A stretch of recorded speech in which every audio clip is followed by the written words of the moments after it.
On today's show, the Dallas Mavericks trade for Klay Thompson and agree to a deal with the Warriors. This solves some problems for the Mavericks, and it's a great deal, but there's something more important about this. I'll tell you what it is on today's Locked On Mavs. I'm Luka Doncic, and this is Locked On Mavericks. Mavericks, NBA champions. Bang!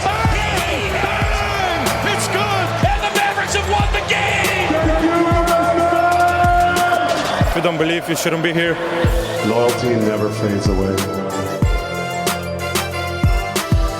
And welcome. You're locked on to the Dallas Mavericks. My name is Nick Angstadt, media member, and your best friend covering the Dallas Mavericks is the Locked On Podcast Network. Your team every day, where we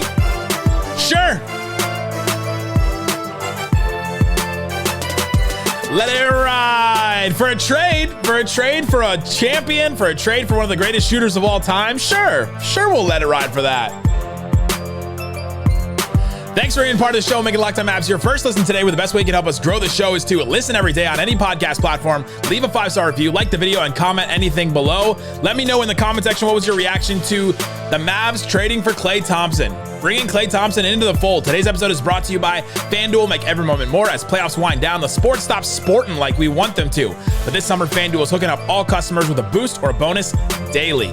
That's right. There's something for everyone every day, all summer long. Visit FanDuel.com/lockedon to get started. The Dallas Mavericks trade for Klay Thompson. We'll talk about what he brings to the team. We'll talk about what he can do, what he still can do, and what he can't do anymore.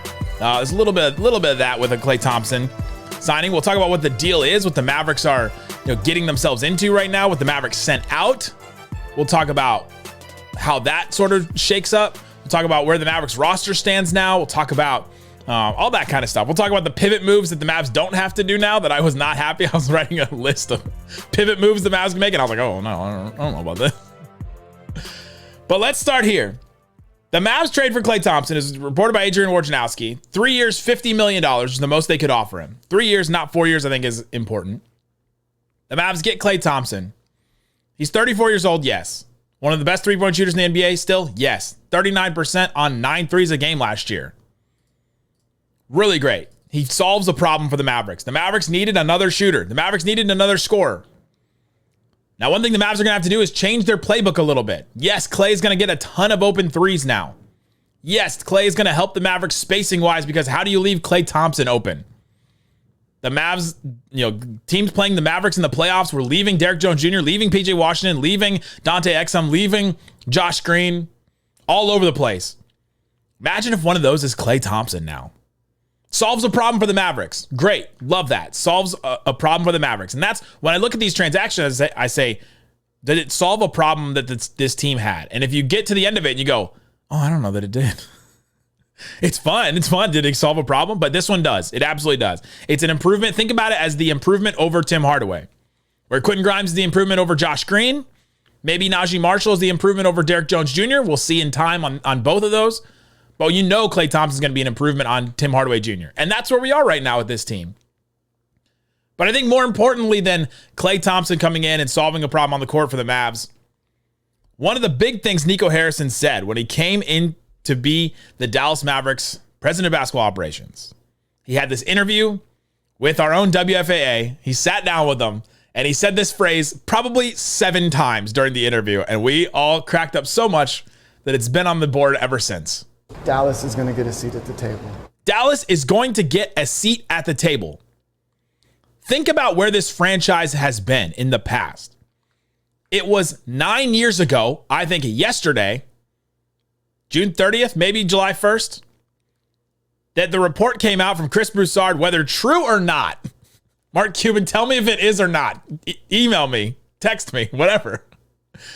That Mark Cuban was driving around downtown Dallas, freaking out, wildly texting and calling everybody he could to try and get DeAndre Jordan to agree to come to the Mavericks. He had agreed to a deal and then he went back on it. And then the whole thing with Blake Griffin and the chair picture in the house and all the Clippers joining together. And if that's not in clipped, that show, then that's a bad move on their part, because I would love to see that happen in some kind of dramatic fashion.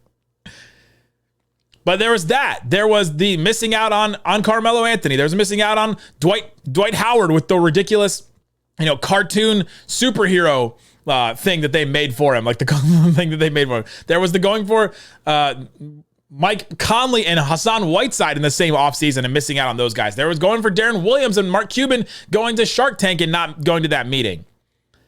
Nico Harrison and Michael Finley went to California to meet with Klay Thompson. They knew what they wanted when they realized that the Derrick Jones Jr. situation was probably going to get a little more complicated than they thought. They pivoted. Klay Thompson was their number one. There's also been reports that the Mavs were going after KCP and that he was their number one. And when that became a little more complicated and they couldn't do that, they pivoted. And instead of just going with one track mind of we've got to get this guy or it's nobody else. Remember in 2020, how many of us were sitting there listening to, this hurts to talk about because I was one of them. We sat there listening to Danny Green's podcast in 2020. And I know we didn't have a lot to do at that point. We were bored in the house and I'm in the house bored. But we were all sitting listening to Danny Green's podcast, trying to figure out if Danny Green was going to join the Mavericks or the Lakers. And how many times have the Mavs lost free agents to the Lakers, the Heat, the big markets? And the Mavs just got one. Yes, he's 34. Yes, he's on the back end of his career. Yes, he's 2 injuries removed. But the Mavs got a free agent that the Lakers didn't. And I think that that's notable. And I think that Nico Harrison came in and said Dallas is going to get a seat at the table. And they did for one of the best free agents that they could, one of the best free agents they could get out there. I think that's important. It's maybe a small thing to you. It's maybe a small thing to people looking from the outside in. If you're a Warriors fan watching this, you're probably like, why are you making such a big deal about this? Well, for a long time, the Mavs were like a laughing stock in free agency. They would do this thing called planned powder where they would save up all this cap space. They would have all this cap space and then they get nobody. And then they pivot to, all right, well, let's bring in, what do we do now? Let's get old Darren Williams now. Let's, instead of spending our cap space, let's just give Porzingis a huge max contract that we don't know if he's going to be able to fulfill because of his injuries. And we'll have him fill that space. But the Mavs got a deal done, and Nico Harrison got a deal done. The Mavs... Dallas is going to get a seat at the table. They did. And I think that that's notable. And I think that's great for this franchise. They just went to the finals. And Klay Thompson, according to Adrian Wojnarowski, said that the Mavs were... Klay Thompson had 4-year offers for more money, different places.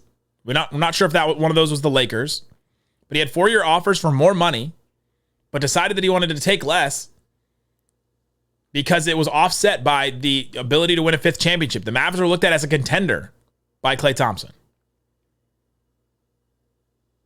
The difference in state taxes between Texas and California, I don't know if you're up on your state tax code things, but it's significant. It's a very big difference. If you're making $16 million a year like Klay's about to, it's a really big difference. So between that and so I think that should be looked at as a win too.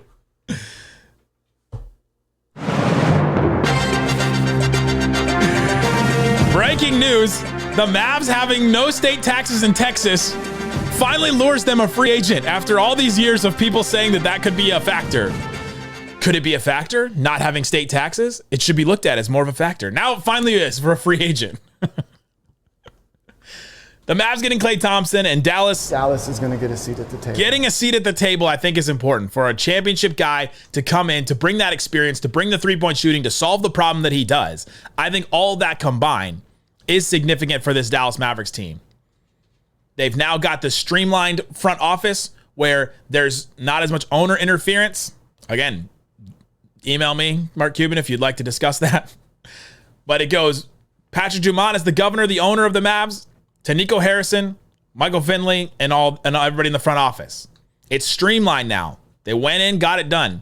There was not all this, well, let's stick with Danny Green, and maybe he won't make a decision, but he seems like Danny Green's waiting for Kawhi Leonard, and if he doesn't do that, then all of a sudden the Mavs have become a more interesting option. The Mavs have become a more viable option for players and free agents out there, and now it's been proven that the Mavericks can be a destination. And I think that's significant for the Dallas Mavericks. Significant for them going forward and significant for them now. Now, what does Klay Thompson bring to this team? What does he not bring to this team? Because I think that there are some things that we have to sort through. What should we expect from Klay Thompson? What can he bring? We'll talk about all that and more coming up. If you don't believe, you shouldn't be here. Today's episode is brought to you by FanDuel. FanDuel Sportsbook has all kinds of props and odds and things that you can use to get in on the action this summer. Talking about sports, all kinds of things.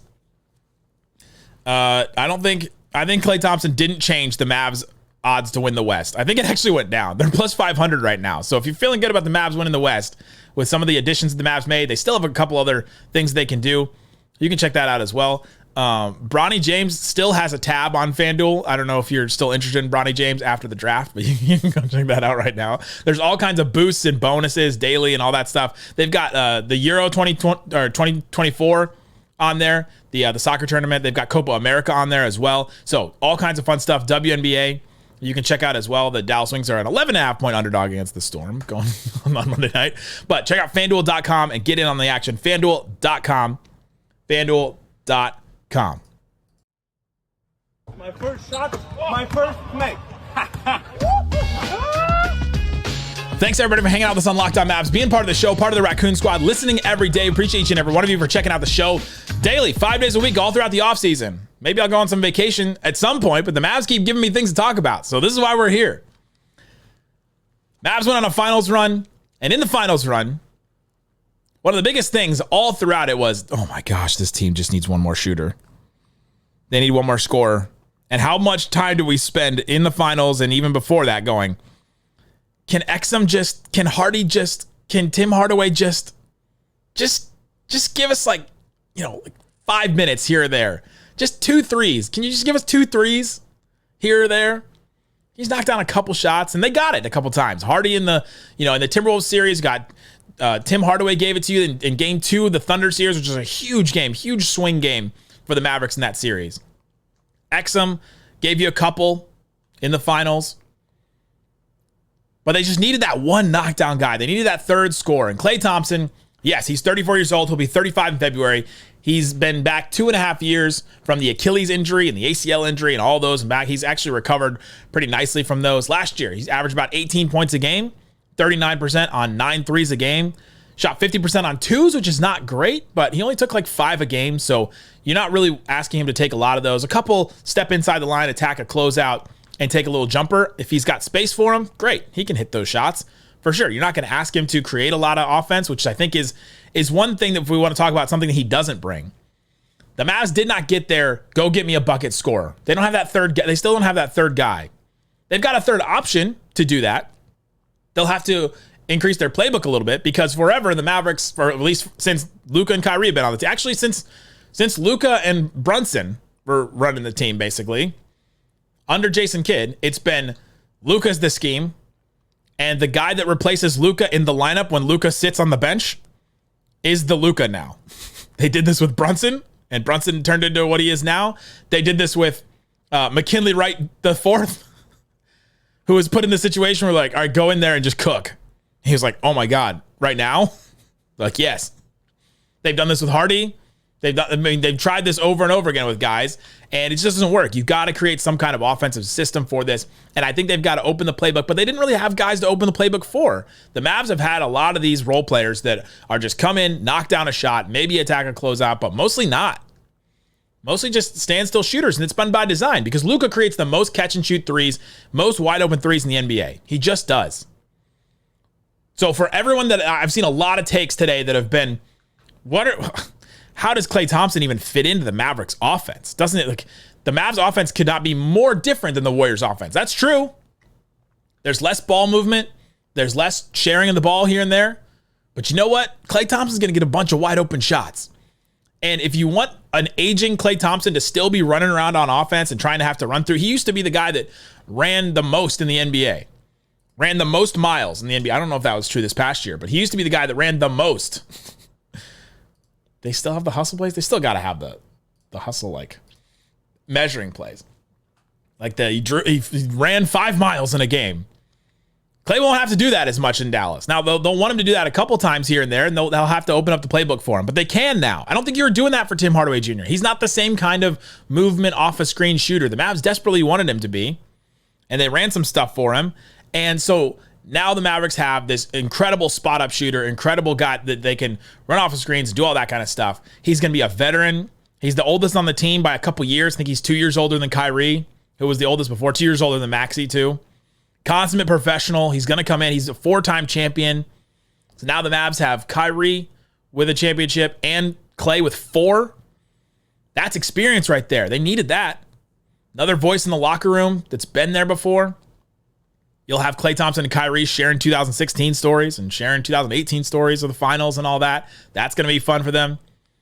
I think a change of scenery for Klay Thompson also is going to be great.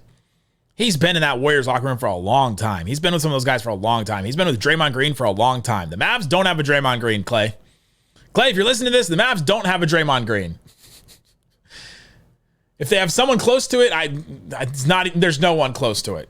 This is a chill locker room. I think he's going to fit in really well. Guys that enjoy playing with each other. They did have a Draymond Green. His name was Grant Williams, and he was gone last year. So they don't have that guy anymore. I think he's going to love playing with some of these young guys because they just fit his vibe. I think that this is going to be a good fit for him. I think it's going to be refreshing for Klay Thompson, I think. Now, so he brings three-point shooting. What does he, his down year last year was 39% from 3. That was a down year for Klay Thompson. On a Warriors team that didn't have a lot of creation, didn't have a lot of shot creation for others and all that kind of stuff. Now, what he's not, so he did force it too much. At times in the Warriors offense last year, he was a little more selfish, tried to get his own shot. He is in a contract year, so he was trying to figure out how to do that and all that. He would take, some contested shots off the dribble and things like that. I think the Mavs will have to put him into a more defined role, and I think that the Mavs have done really well to do that. But will Klay Thompson want to do that? Will he come in and want to get some shots here and there? He's got a longer term deal now, 3 years. So Jason Kidd, this is his time. Now you've got another quote unquote ego. I don't know that Klay Thompson has the biggest ego, but we know that he felt disrespected by the Warriors. We know he felt disrespected by that deal. We know that he felt some type of way about the way that they treated him, and that's why he's not there anymore. So there's some kind of ego there. And so now it's on Jason Kidd. All right. This is not a minimum Derrick Jones Jr. type guy. This is not a Tim Hardaway Jr. been around the block and knows that he can be yanked from starting lineup to 6-man to not playing and all that. Like, this is Klay Thompson. So now this is on Jason Kidd. Figure out how to deal with it. Now, he's going to be a starter. Absolutely. He'll come in. There's no way that Nico Harrison got through this whole thing without promising that Klay Thompson would be a starter. I don't think. And so now he comes in and they're going to have to figure some stuff out because one of the things that Klay Thompson is not going to bring is elite defense like he used to. Like 5 years ago, he was on the all-defensive team. He was looked at as an elite point of attack defender. He was looked at as a guy that you could win a championship if Klay Thompson was your best perimeter defender. He had Draymond behind him and that helped him for sure. But he's 34 years old now. Couple of should be career-ending injuries, and he came back from them. So he's not that guy. And so starting Luka, Kyrie, and Klay Thompson is going to be interesting. How do they make that work? Your best perimeter defenders are all going to be coming off the bench. Except PJ Washington. You got PJ Washington, but he's a 4, so I don't know where you tell me but I still think they're best perimeter defenders. I still think that Najee Marshall and Grimes are going to be their best perimeter defenders. And they're going to be coming off the bench. All right. But between Klay Thompson, Quentin Grimes, Najee Marshall, Dante Exum, PJ Washington, is that enough point of attack defense to make it through a regular season? Absolutely. I'm not worried about that. It's playoff time. What does it look like? And so from the beginning of the season until the end of the regular season, the Mavs have got to figure out, one, does this all work? Did we get enough offensive creation? Did that work? Can our defense still work? All that. And then how do we get better point of attack defense and all that? They've got some pieces to work with. Jason Kidd's got something to figure out with that. Because Klay, it doesn't just solve that problem. He solves their three-point problem. He solves their one more option on offense problem. He solves their, if Luka has a crazy play and a crazy pass and he throws it to a guy and that guy misses the shot, like it ruins his clip. It ruins the fun of that. They've solved that problem a little bit because Klay Thompson is going to be one of those guys that can knock down that shot. But they didn't solve their defense. They actually made it kind of a little bit more of a question. And that's kind of tough because he's solid defensively. He's not going to be a liability, but he's getting older and he's got those injuries. He's not as quick laterally as he used to be. He's not elite like he was before, but he can still be a credible defender. So now you've got 3 of those guys that can be credible defenders, Luka, Kyrie, and now Klay. But at least he's going to be a smart defender. You know that. You know he's coming and he's going to know exactly where he's supposed to be. He's going to learn the system. I think that is not going to be a problem. And the Mavs system on defense can make bad defenders or not great defenders look better than they are. The sum of their part, the whole is more than the sum of their parts on defense. So I think that's a positive. I think there's two positives for Klay coming to the Mavericks now. He doesn't have to run around as much on offense anymore, expend all that energy. So maybe he's a little bit better than he was defensively last year. Because he's not asked to do so much on offense. You don't have to pound the rock, and you don't have to run around a million screens just to create one open shot. Luka's going to create that open shot for you, and guess what? You're not going to have to move at all. How about that, Klay? Stand there. Klay, stand there. I don't have to run all over the place. No, you don't. Stand over there, and I'm going to do all this stuff, and I'm going to create that shot for you. And every once in a while, that's going to be an incredible thing. And so we'll see. We'll see how it fits, but I feel good about the fit. I feel good about just the asset management of it, that they upgraded from, Tim Hardaway Jr. to Klay Thompson now. Does it solve all their problems? No. It solved some of them, created a little bit more questions, but questions that could be answered in the regular season. And the Mavs, coming up, we'll talk about, still got some first-round picks, still got some room to sign guys. And let's talk about this deal because Josh Green went out to the Hornets. And let's talk about that deal and more coming up. If you don't believe, you shouldn't be here. Shut it down! Let's go home! All right, Isaac, let's get into this deal. So the deal kind of is like slowly making its way through. And there's, Woj reported that the deal was done. And then all these Warriors reporters and Chris Haynes were like, hey, it's not done. It's not done yet. But this is what the deal ended up being. So the Mavericks get Klay Thompson, 3 years, $50 million deal to be about like $16 million the first year, I believe. The Mavs are also going to send out Josh Green to Charlotte. The Warriors were not interested in Josh Green. They didn't want to do a sign and trade where they get somebody back. So they wanted to clear money. They waived Chris Paul and his $30 million. They have now gotten rid of Klay Thompson's. That fan base is going through it right now. Josh Green goes to Charlotte. And the Hornets sent back 2 second-round picks. One of those second-round picks will go to the Mavericks. So now the Mavs have 2 second-round picks because they had 4, and then they sent 3 for Tim Hardaway Jr. and Quentin Grimes, and now they got 1 from the Hornets. So they're going to get one of those second-round picks, and then another one of the second-round picks goes to the Warriors. So the Warriors were like, we'd rather have 1 second-round pick and all the financial flexibility and not have Josh Green. Yikes. Tough one. Tough for Josh Green. It stinks to see Josh Green go. I was a believer in him. I liked what he brought to the team. He was one of those guys that he got brought in as the 19th pick, and a lot of those don't pan out, but he was picked before guys like Tyrese Maxey, tough one. Desmond Bane from TCU, Texas Christian University, tough one. That was a brutal one. And so he got compared to those guys all the time because the Mavs missed. Sadiq Bey went a pick right after him. That's the guy I thought the Mavericks should have picked on draft night. He kept getting compared to those guys, but at least he was a guy that was solid. And I was sending Locked On Hornets, I was sending Doug Branson some notes and thoughts on Josh Green. And one of the things I was remembering was how timid of a three-point shooter he was when he first came in and how confident of a three-point shooter he is now. Night and day difference. I think that's commendable. And I think that's something that was cool to see and cool to witness and cool to watch.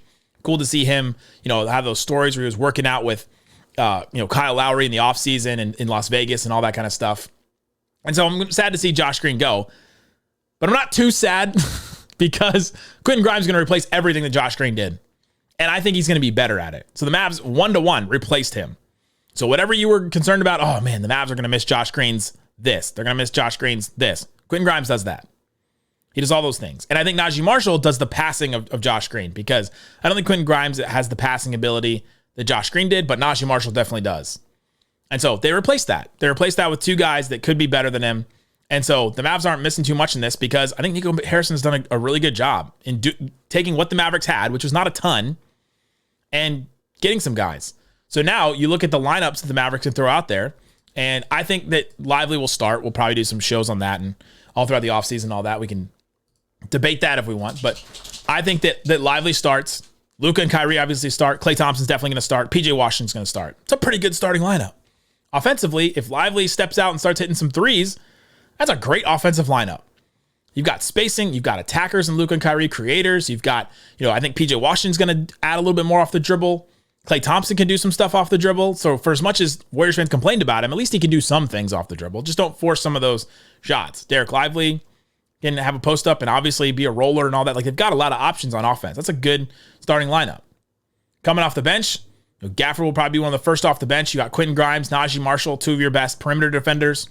So you've got different options with them. You can play both of them together. You can play both of them with Klay Thompson and Luka. Like, you can play Najee Marshall at the 4. You can do a lot of different things like that.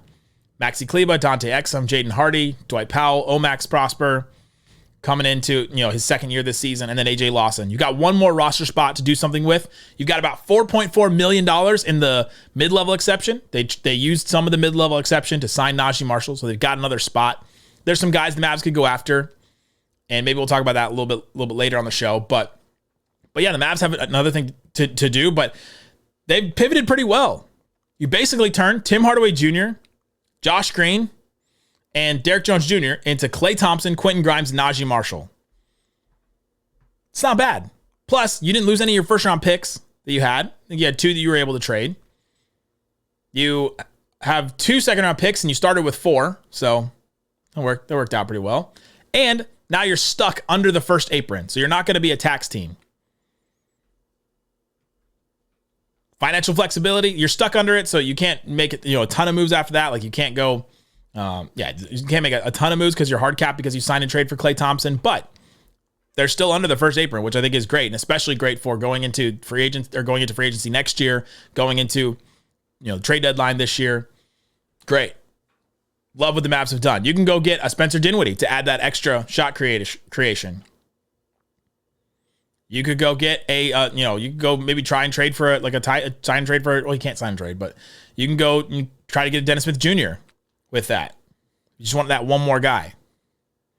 Some interesting options there, but I like the move for the Mavericks. I like what they did asset management wise. Jason Kidd's got some problems to figure out. 100%. Not a perfect deal. Not a perfect deal at all, but you're not going to find a perfect deal at this point. Klay Thompson, yes, he's 34, 3-year deal. At the end of this, he's going to be getting close to 38. That's tough. He's coming off some injuries a couple years ago. You worry about that. But I think overall, it's a good deal for the Mavericks. I think they made some good moves, and I think that Jason Kidd has some work cut out for him, but the Mavs have options now. There you go. Let me know in the comment section what you thought about this, what you think about the Klay Thompson deal. We'll be back with all kinds of shows throughout the offseason, Summer League, all that stuff. We'll be here. Guys, thanks so much for listening to Locked On Mavs. Peace out. Boom!